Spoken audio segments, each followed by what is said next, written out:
한 청년이 추수감사주일에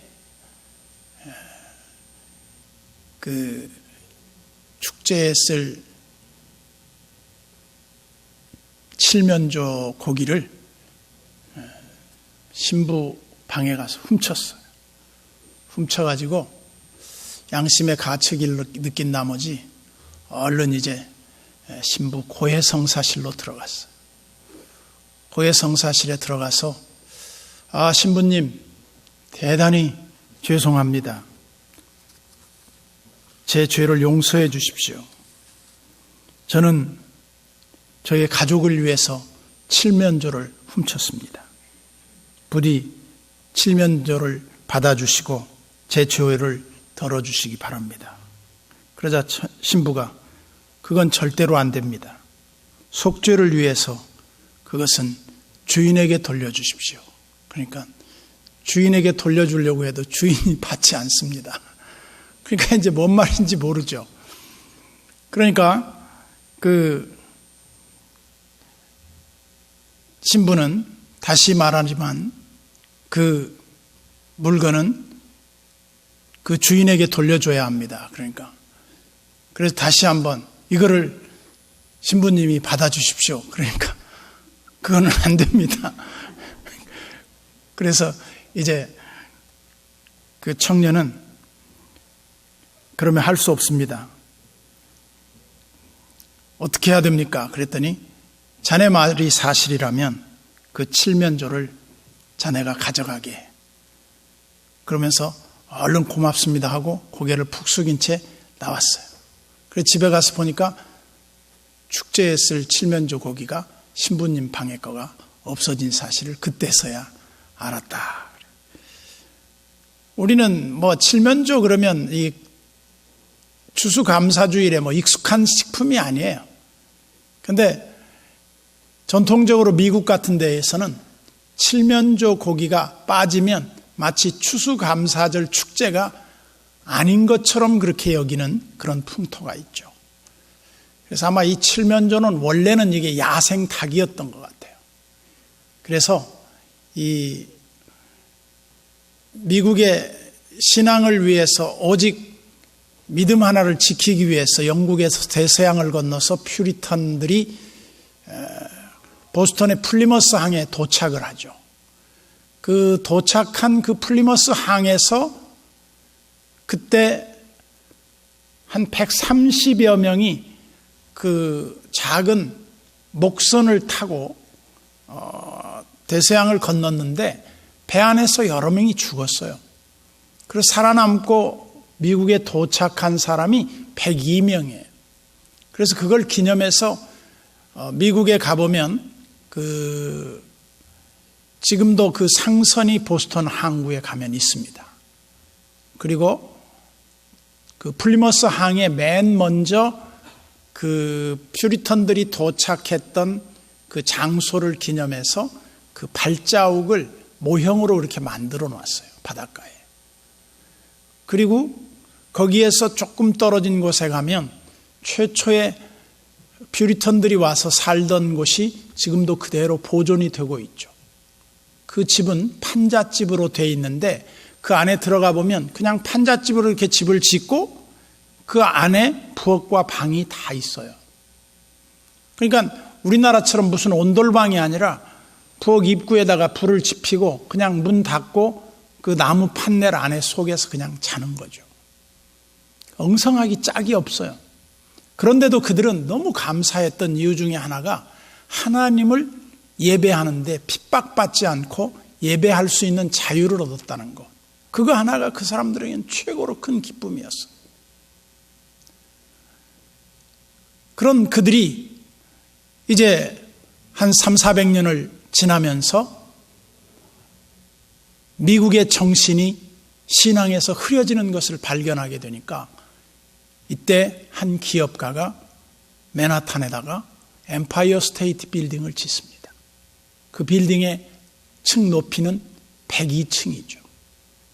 102층의 상징적 의미는 뭐였냐면 102명의 퓨리턴들이 미국에 정착한 이 신앙의 나라를 기독교 국가를 잊지 말라.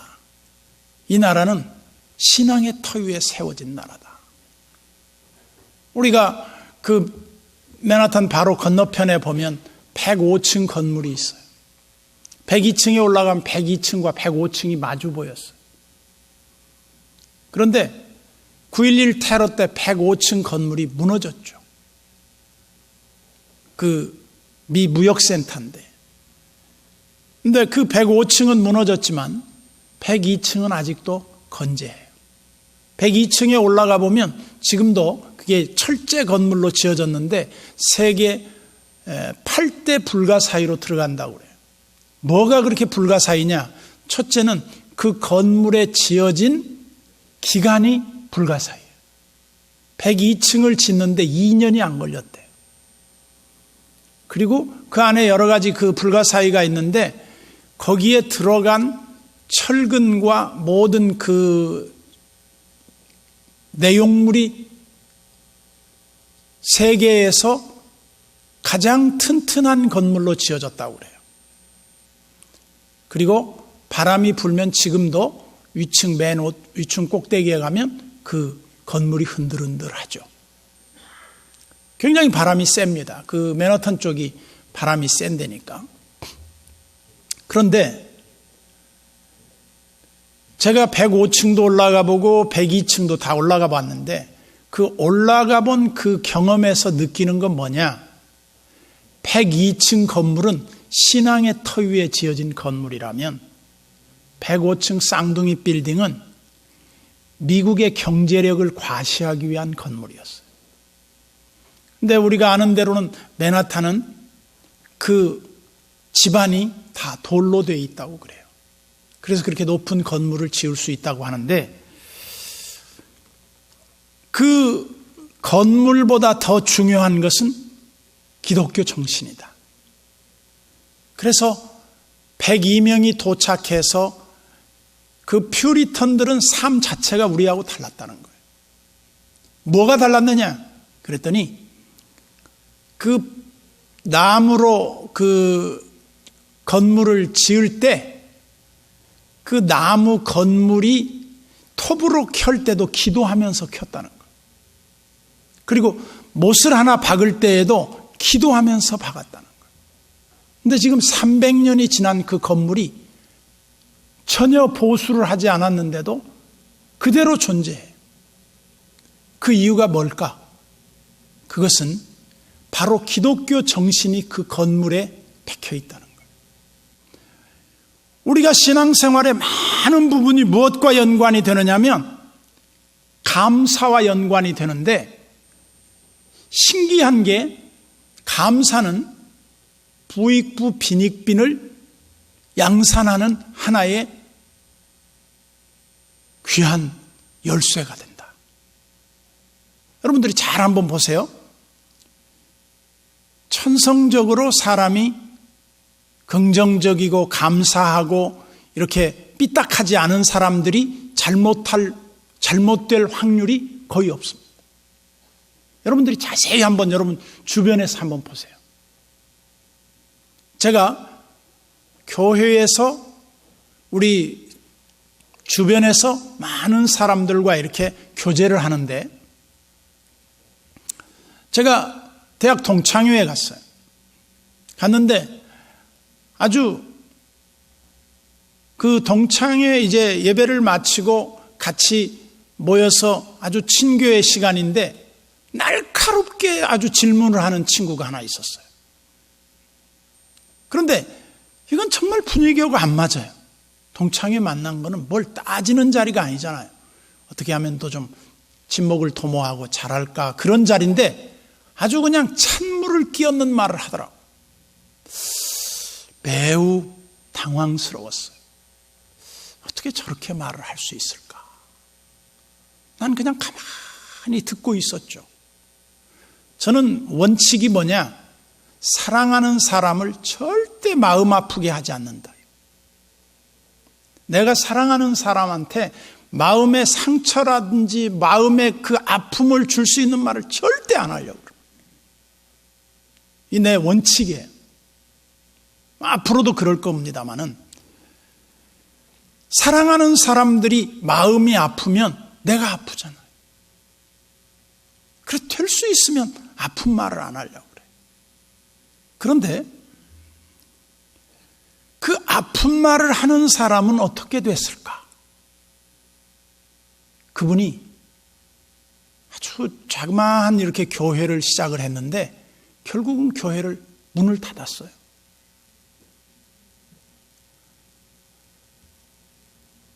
제가 이렇게 목회자들의 세계도 보면 목사님들이 참 다양해요. 근데 똑똑한 목사님들이 있어. 법조항을 잘 알고 법조문을 다 외우고 있는 목사님들이 있어. 그래서 이건 법이 아닙니다, 법으로 이거 합시다, 이런 사람들을 내가 여러 명을 봤어. 근데 그런 사람들이 목회가 이렇게 잘 되는 교회를 내가 아직까지 본 적이 없어.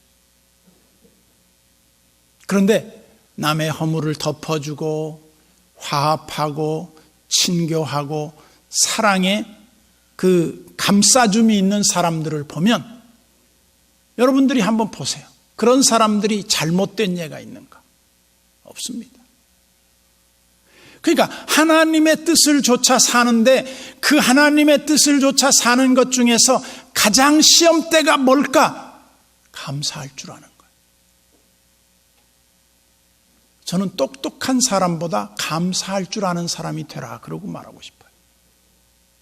감사하는 사람들에게는 반드시 하나님이 행복의 문, 성공의 문, 축복의 문으로 그 사람을 안내할 것이다.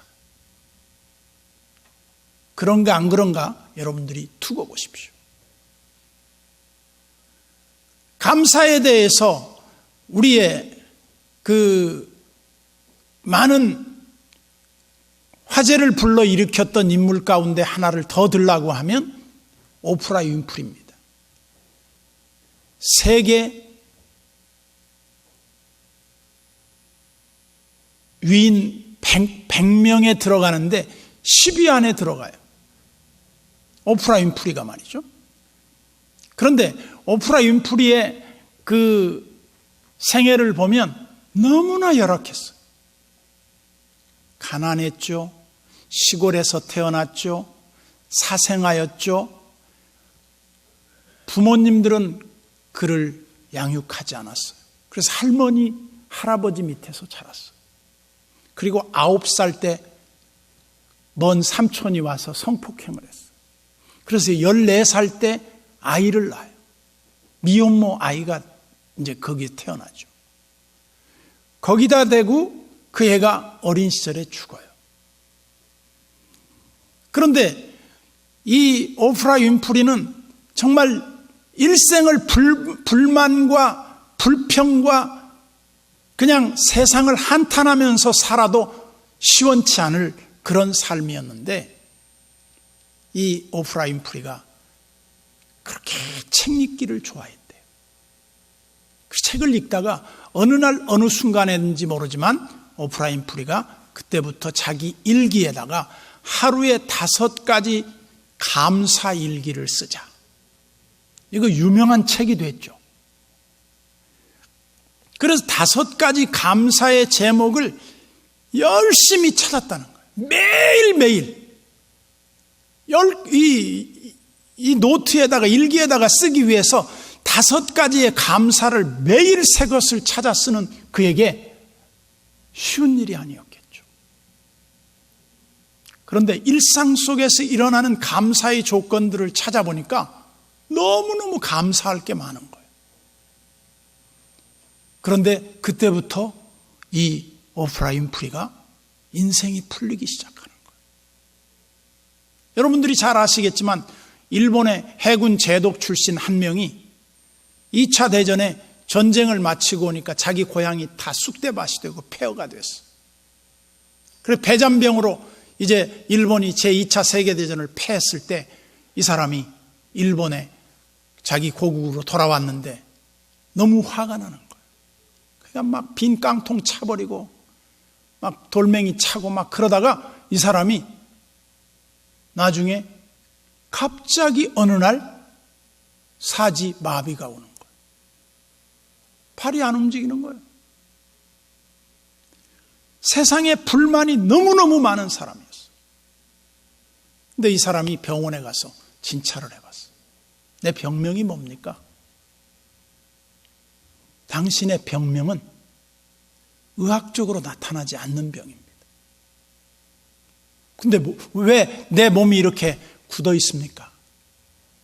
당신은 어느 순간에 너무 불평불만을 하다가 당신의 몸이 경직돼 버렸습니다. 그럼 어떻게 해야 됩니까? 지금부터 하루에 10,000번씩 감사합니다를 연발하십시오. 그러니까 맨날 감사해야 돼. 감사합니다, 감사합니다, 감사합니다, 감사합니다. 10,000번을 해야 되니까 하루 종일 10,000번을 감사하는 게 쉬운 일이 아니에요.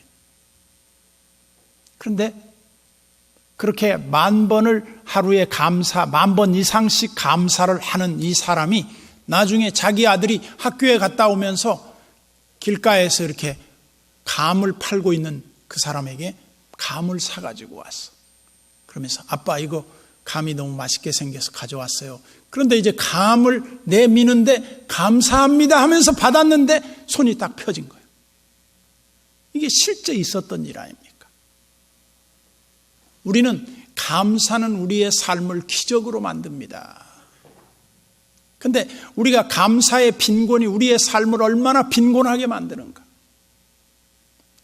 지금 우리는 50년 전과 비교해 보면 50년 전과 지금의 경제 상황에서 비교를 할 수 없을 만큼 좋아졌어요. 50년 전에 우리나라의 1인당 GNP는 600불에서 800불 정도였어요. 지금 우리는 3만 불 시대가 됐습니다. 세계의 10위권이라고 말하지만 실질적으로 우리나라 지하경제까지 우리나라 사람들이 탈세하는 것까지 다 따져보면 우리나라는 거의 세계 한 4대 부국이 됐어요. 엄청난 겁니다. 왜 이렇게 전화가 와? 하여간 아까도 전화 온 사람이 계속 전화가 와. 자기네는 예배 안 드린다 이거죠. 근데 우리가 생각할 때 제일 중요한 게 뭘까? 제일 중요한 건요, 우리도 모르는 사이에 우리 속에 울분과 분노가 치밀어 오르면 절대 거기 하나님이 역사하지 않아요. 잘 보세요. 오늘 본문을 한번 돌아가 봅시다. 25절에 보면 모든 육체에게 먹을 것을 주신 이에게 감사하라. 이 시편 136편은 한 절마다 감사하라, 감사하라, 감사하라가 계속 반복됩니다. 그리고 왜 감사해야 되느냐? 그의 인자하심이 영원하기 때문이다. 영원하기 때문이다. 그러면서 감사를 계속 명령하고 있는데, 여기 먹을 것을 주신 이에게 감사하라 하는 이 구절 속에는 우리의 일용할 모든 삶의 터전에 복을 주시니 하나님께 감사해라. 감사를 잊지 말아라. 제가 지난 주간에 은행 지점장하고 식사를 같이 했어요. 좋은 지점장이에요. 만나 식사를 하면서 내가 물었어요. 지점장님 중에서 은행장이 된 사람이 몇 명이나 있습니까? 몇 명이 있다는 거예요. 그래 내가 그랬어요. 이제부터 지점장님은 은행장 준비를 하십시오. 은행장이 되기 위한 준비를 해야 되는데 먼저 뭘 해야 되겠습니까? 공부를 해야 돼요. 저녁에, 야간에. 소위 말해서 CEO 과정을 공부해야 돼요. 두 번째는 인간관계를 잘 유지해야 돼요. 내가 좁아져 버리면 절대로 큰 그릇이 될 수가 없어요. 많은 사람과 네트워크를 하라고 그랬어요. 그 다음에 세 번째는 인사를 잘 하십시오. 그 인사는 다름 아닌 무슨 인사냐? 어디 갔다 오면 절대 빈손으로 오지 마십시오. 볼펜 하나라도 사오고, 지방에 가면 고구마라도 한 봉지 사오고, 호박이라도 하나 사오고, 그 다음에 참기름이라도 한 병 들고 오십시오. 그래서 직장에, 주변에 내게 은혜 입은 사람들한테 반드시 인사를 해보십시오. 그리고 지금부터 말하는 게 은행장의 말을 하십시오. 그리고 내가 은행장이 되면 어떻게 할지를 지금부터 준비하십시오. 사람 생각이 바뀌어져요. 그리고 무엇보다 기도하십시오. 크리스찬이니까. 그리고 주변 사람들한테 절대로 비난하지 마십시오. 절대로 비난하면 안 됩니다. 성공한 사람들은 비난한 사람이 없습니다. 그랬더니 그분이 저한테 카톡으로 문자가 왔어요. 목사님, 저는 오늘 목사님을 통해서 너무 큰 축복을 받았습니다. 막 이 사람이 에너지가 충만해가지고 너무 감격스러워 하는 거예요. 저는 그분이 저하고 만난 순간 이후부터는 이전의 삶과 분명히 달라질 거라고 믿습니다. 그 사람은 달라질 거예요. 왜냐? 제가 한 말이 그 사람에게 씨앗이 돼요. 그리고 그 사람이 그것을 긍정적으로 받아들인 거예요. 이 역사가 새로 쓰여지는 한 순간이 되는 겁니다. 우리는 우리의 역사를 내가 지금 만들어가는 것이지 누가 만들어주는 게 아니에요. 그러면서 하나님이 어디에 계시느냐? 하나님은 딱 두 군데에 계신다는 거예요.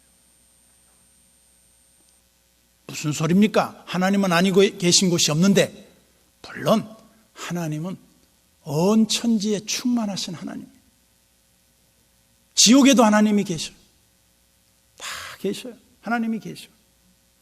그런데 문제는 딱 두 군데에 계시는데 이건 특별한 의미를 지닌 걸 말해요. 그것은 하나님이 하늘 보좌 위에 계셔요. 오늘 시편 136편에서는 뭐라고 말씀하느냐? 하늘의 하나님께 감사하라 그랬어요. 이 말은 존귀와 영광과 거룩한 보좌에 앉으신 하나님을 늘 예배하라 그 말이에요. 두 번째는 하나님은 어디에 계시느냐? 감사하는 우리의 심령 속에 계신다는 거예요. 의미를 말하는 겁니다. 특별한 의미. 그러면서 마지막으로 26절을 한번 보십시오. 하늘의 하나님께 감사하라. 그 인자하심이 영원함이로다. 여러분, 우리는 감사 그러면 사람들은 이렇게 생각합니다. 공식적 구조가 딱 이래요. 잘 사니까 감사하지, 잘 되니까 감사하지, 성공하니까 감사하지, 나처럼 뭐 이렇게 가진 것도 없고 배운 것도 없고 뭐 감사할 조건도 없는 사람은 감사를 어떻게 해? 이렇게 반문하실 분들도 계실 거예요. 그런데 일본의 내셔널의 창업자인 마스시다 고노스케라는 사람의 일대기를 보면 그 사람은 자수성가했습니다. 얼마나 가난한 집에서 태어났냐면 초등학교 4학년을 중퇴해야 했어요. 그리고 초등학교 4학년 때 자전거 수리하는 곳에 들어가서 심부름하면서 자랐어요. 근데 이 사람이 나중에 570개의 기업을 거느린 기업의 총수가 되죠. 그리고 13만 명이 넘는 종업원을 거느려요. 지금은 뭐 더 커졌겠죠. 그런데 이 사람이 성공한 이후에 사람들로부터 질문을 받았어요. 당신이 성공할 수 있었던 비결이 어디 있었느냐? 그랬더니 3가지 감사에 있었다. 첫째 감사는 뭐냐? 가난을 감사한다. 여러분, 가난한 사람은요, 역경에 무너지지 않습니다. 절대 가난은 우리 인생에게 주는 가장 보약과 같은 거예요. 내 인생을 가장 지탱해 주는데 가장 강한 무기가 만들어져요. 두 번째는 이 사람이 태어날 때부터 병약했다고 그래요. 그러니까 늘 우리 요즘 말로 하면 비실비실했다는 거예요. 근데 그것이 자기에게 강점이 됐는데 무리하지 않고 부지런히 일했지만 자기는 몸 관리를 하지 않으면 안 됐다는 거예요. 그래서 오히려 몸이 약한 것이 그에게 축복이 됐다. 세 번째는 뭐냐? 못 배운 게 축복이 됐다. 그걸 감사한다. 아니, 못 배운 걸 뭘 감사하냐? 그러니까 나는 못 배웠기 때문에 겸손을 배웠고, 나보다 더 많은 지식을 소유한 사람들을 스승으로 모시고 그들을 통해서 도전을 받고 배우게 됐다. 여러분, 좋은 조건에 태어난 사람들이 자기를 망쳐버리는 사람들이 있는가 하면 정말 열악한 조건에서 태어난 사람들이 성공의 열매를 따는 사람들이 있습니다. 저는 여러분들이 감사치 못할 환경은 없다고 봐요. 항상 여러분들의 삶 속에 하나님의 은혜와 축복으로 인하여 감사가 넘치시기를 주님의 이름으로 축원합니다.